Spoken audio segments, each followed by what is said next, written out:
Even though they are dismissed from the vetting process, prosecutors and judges, starting from the former head of the Constitutional Court and its former members, including former members of the High Court, are once again in the system, but this time serving as lawyers.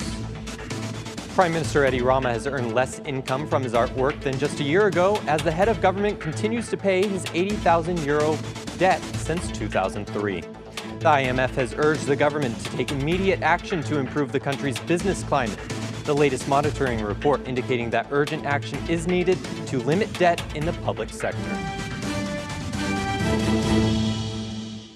It's 6 o'clock on Saturday, the 6th of July, 2019. Good evening, and thank you for tuning in to RTV Ora's English edition. My name is Oliver, bringing you the only daily update of the local Albanian news translated into English. Even though they were dismissed from the vetting process, prosecutors and judges, starting from the former head of the Constitutional Court and its former members, including the former members of the High Court, are once again back in the system, but this time serving as lawyers. That's because all of them have been equipped with a lawyer's license before the vetting process. The changes made to the law of advocacy determined that those dismissed from the vetting process would not be equipped with a lawyer's license, even during the discussions in the committees. The representatives of the Albanian Chamber of Advocacy stated that the lawyers would not be there to shelter corruption. However, this position seems to have been only on paper, since the law does not work retroactively to prohibit lawyers' rights to exercise such duties and only applies to those who have not previously held a license, which so far does not result in any cases. Currently, about 13,000 people all around the country are registered with a lawyer's license, most of them not practicing the profession as they reportedly have other activities to do, such as the case of prosecutors and judges who continue to be part of the system in question.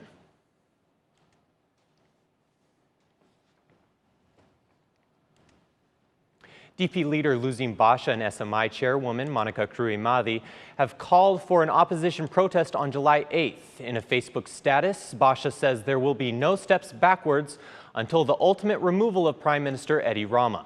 Basha stated on Monday, July 8th at 8 p.m., "We will all join in Tirana against the dictatorship of crime.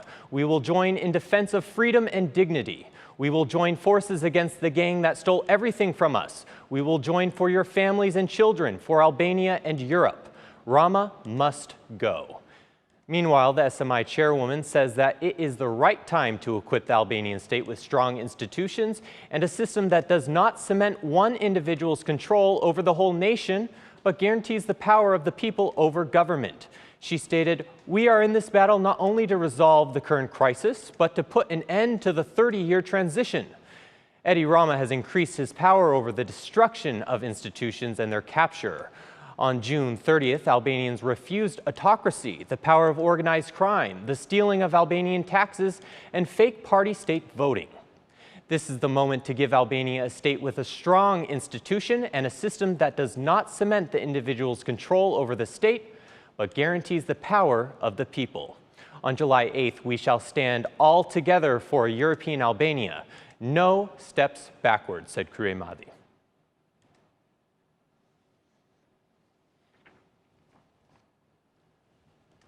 The Central Election Commission has reversed the Democratic opposition's complaints for the June 30th election while approving the results in Kamza and Korça. The commission left a deadline of Monday at 12 o'clock for the Democratic conviction chair, Astrid Patosi, to fill out his appeal. As according to the deputy chair of the Central Election Commission, Denar Biba, all the requests have been copied and pasted, even mentioning the Kamza example where the results were approved a day after the submission of the appeal. Meanwhile, the chair of the CEC, Clement Zguri, said that on June 30th, their reasoning has to do with the uncertainty of the number of votes. Even the Institute for Political Studies criticized the Central Election Commission, demanding more information as to what is happening with the June 30th voting process. According to this institution, the data provided by the Central Election Commission is paradoxical. The Central Election Commission's decision states that 35,618 votes were found in the ballot box, out of which 2,089 were invalid, while the valid CECs announced that there were 38,479 votes, or 2,861 votes more than the ballot papers found in the ballot boxes.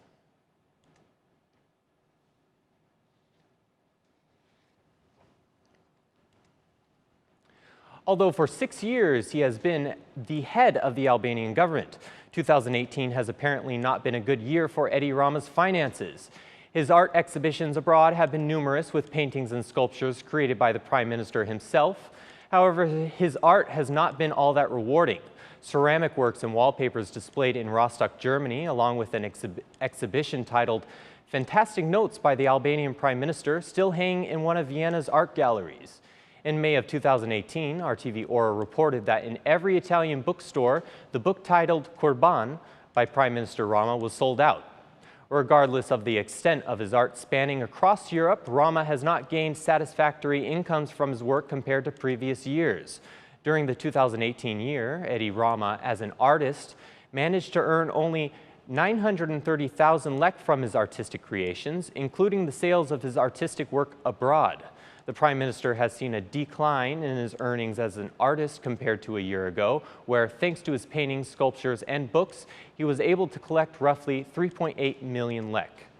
According to the form containing his declaration of assets, it is said that the Prime Minister has a net annual salary of about 2 million lek. In this form, it is also noted that there are missing royalties. But after coming into power in 2013, the Prime Minister was forced to obtain a credit worth 80,000 euros. After 6 years, Rama is still in debt, as he has to repay the remaining loan of 22,000 euros. 2018 has been a difficult year for Rama's finances, which may have felt the brunt of the political crisis at home, a situation that has not left him able to focus on his art, but rather maintaining an upper edge in Albania's political landscape.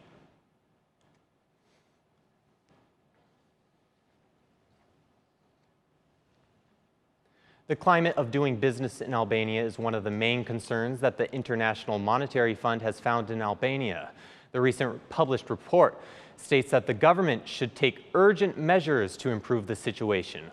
According to the International Monetary Fund experts, urgent action is needed to curtail the persistent arrears in the public sector. Staff urged the authorities to ensure the full and timely payment of all validated new VAT refund requests, essentially cutting them from corresponding revenue flows.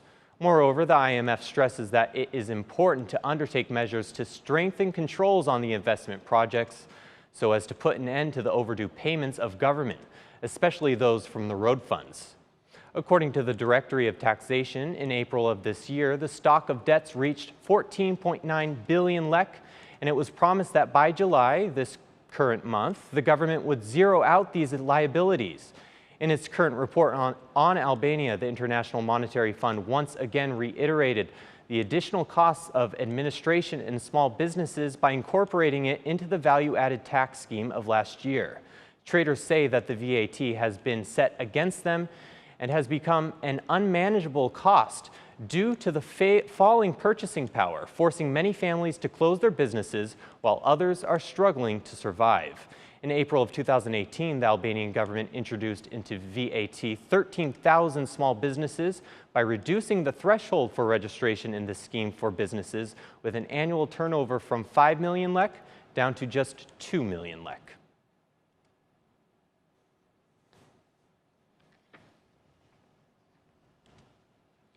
Out of Vlora, where he was present to attend the sailing race that took place today in the port of Vlora to the port of Oricum, Minister Blendi Klosi announced that for the first time in Albania, they will open a new boating school to educate younger generations. The minister stated, "Today is a very beautiful day because 24 sailing boats will come from the port of Vlora and travel to the port of Oricum. This is part of the tourist attraction, but today, more than ever, the first boating school will be open for children to educate a generation who will work at sea." To promote this new initiative, the minister believes that there must be new fiscal policies regarding the approach of investments in Albanian ports and their use by various boats, stating, "We have worked with the Italian consulate to make it part of the Italian cooperation in order to lend us support in taking lessons for the development of sea tourism from the most developed industries in Italy. That is why we want our new strategy, what I call the sea economy, to get as much impulse from this daily life that has taken place right here today in the city of Vlora." Meanwhile, the mayor of Vlora, Dritan Leli, stated that Regatta comes with a complete itinerary and even its own innovation.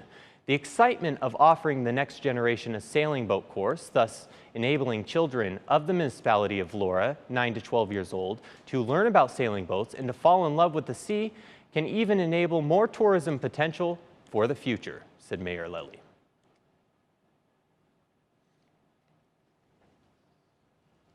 And that's the news across the country today. Thank you so much for watching our English edition this evening.